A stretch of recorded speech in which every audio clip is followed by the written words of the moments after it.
Hi friends, अगर आप लोग भी इंग्लिश लैंग्वेज सीखना चाहते हैं तो हमारे इस चैनल को ज़रूर सब्सक्राइब कर लें ताकि हमारी आने वाली जो हर वीडियो है वो बर वक्त आपके पास पहुंचते रहे। आज की जो फ़िक्रात हैं वो इंतहाई ज़्यादा अहम है। हमारे साथ साथ इनको रिपीट कीजिएगा, हमारे साथ साथ इनकी प्रैक्टिस कीजिएगा। तो स्टार्ट करते हैं आज के ईजी सेंटेंसेस। इसे मजबूती से पकड़ो, तो इसको इंग्लिश में कैसे बोलेंगे? Hold it firmly. Hold it firmly. इसे मजबूती से पकड़ो, होल्ड इट फिर्मली। आपने इसे नाराज़ कर दिया, You have made him angry. You have made him angry. आपने इससे नाराज़ कर दिया। You have made him angry. चलो दोबारा काम पर चलते हैं। Let's get back to work. Let's get back to work. चलो दोबारा काम पर चलते हैं। Let's get back to work. ये इतना आसान नहीं होगा। It won't be that easy. It won't be that easy. ये इतना आसान नहीं होगा। It won't be that easy. मेरा पेट ख़राब है। I have an upset stomach. I have an upset stomach. मेरा पेट ख़राब है। I have an upset stomach. कुछ गड़बड़ है। Something is fishy. Something is fishy. कुछ गड़बड़ है। Something is fishy. कितना शातिर दिमाग है तुम्हारा। Such a foxy mind you have. Such a foxy mind you have. कितना शातिर दिमाग है तुम्हारा। Such a foxy mind you have. Teacher अभी नहीं आया। Teacher has not come yet. Teacher has not come yet. Teacher अभी नहीं आया। Teacher has not come yet. Asad ऊंचा बोलता है। Asad speaks loudly. Asad speaks loudly.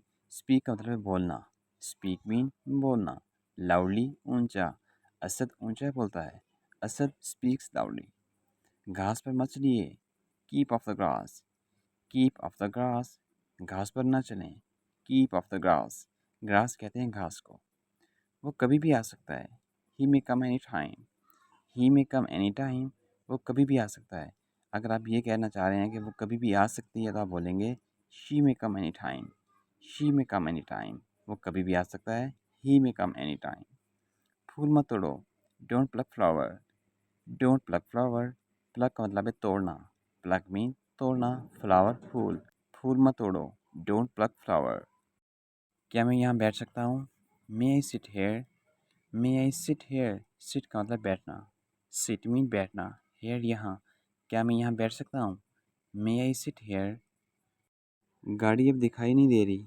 The train is out of site now. The train is out of site now. गाड़ी अब दिखाई नहीं दे रही। The train is out of site now. वो इतवार को गया। ही went on Sunday. He went on Sunday. वो इतवार को गया। ही वेंट ऑन संडे। अगर वो सोमवार को गया है, मंगल को, तो आप कह सकते हैं he went on Monday, Tuesday. वो हैजा से मरा। He dead on cholera. He dead on cholera. वो हैजा से मरा। He dead on cholera. Cholera कहते हैं हैजे को। आप कब रवाना होंगे? When will you leave? When will you leave? आप कब रवाना होंगे? When will you leave? वो बस से उतरा। He got off the bus. He got off the bus. वो बस से उतरा। He got off the bus. वो कभी कभार यहाँ आता है। He seldom comes here. He seldom comes here. वो कभी कभार यहाँ आता है। He seldom comes here. Come का मतलब है आना। सेल्डम कभी कभार। उसके पास रहने के लिए घर नहीं। He has no house to live in. He has no house to live in. उसके पास रहने के लिए घर नहीं। He has no house to live in. इससे क्या फ़र्क पड़ता है? What difference does it make? What difference does it make? इससे क्या फ़र्क पड़ता है? What difference does it make? उसके सलूक से हम मुत्ताक़ है। We were bored of his behaviour. We were bored of his behaviour. उसके सलूक से हम मुत्ताक़ है। We were bored of his behaviour. मुझे लाहौर जाना है। I have to go to Lahore. I have to go to Lahore. मुझे लाहौर जाना है। अगर आपको किसी अदर सिटी में जाना है, जैसा कि कराची है, इस्लामाबाद है, या कोई भी और सिटी है, अगर आपको वहाँ पे जाना है तो आप बोल सकते हैं कि मुझे किसी भी सिटी में जाना है। मैं उससे अक्सर मिलता हूँ। I often meet her. I often meet her. मैं उससे अक्सर मिलता हूँ। I often meet her. Meet का मतलब मिलना। तो ये थे आज के हमारे इंतहाई आसान 3 जुमले। कोशिश किया करें मोस्टली आप लोग इनकी प्रैक्टिस करने की। मैं हमेशा कहता हूँ कि इंग्लिश लैंग्वेज एक ऐसी कम्युनिकेशन स्किल है, अगर आप इसमें जितना ज़्यादा से ज़्यादा अगर आप इसमें जो है बहुत जल्दी इसको इम्प्रूव करना चाहते हैं, तो उसके लिए ज़रूरी है कि आप ज़्यादा से ज़्यादा जब तक इसकी प्रैक्टिस नहीं करेंगे बोलने की, तब तक आपकी इंग्लिश लैंग्वेज इम्प्रूव नहीं होगी। इंग्लिश लैंग्वेज को इम्प्रूव करने के लिए उसकी प्रैक्टिस करना बहुत ही ज़्यादा ज़रूरी है, अदरवाइज़ आपकी इंग्लिश लैंग्वेज जल्दी से इम्प्रूव नहीं हो पाएगी। और दूसरी बात ये है कि अपनी लिसनिंग पावर को आप ज़रूर इम्प्रूव करें, यानी कि ज़्यादा से ज़्यादा आप इंग्लिश वीडियोज़ को सुना करें, ताकि वो जो इंग्लिश के अल्फ़ाज़ होंगे वो आपके माइंड के अंदर बैठेंगे, तो फिर यकीनन आप उनको जो है वो रिपीट भी जो है वो करना स्टार्ट कर देंगे।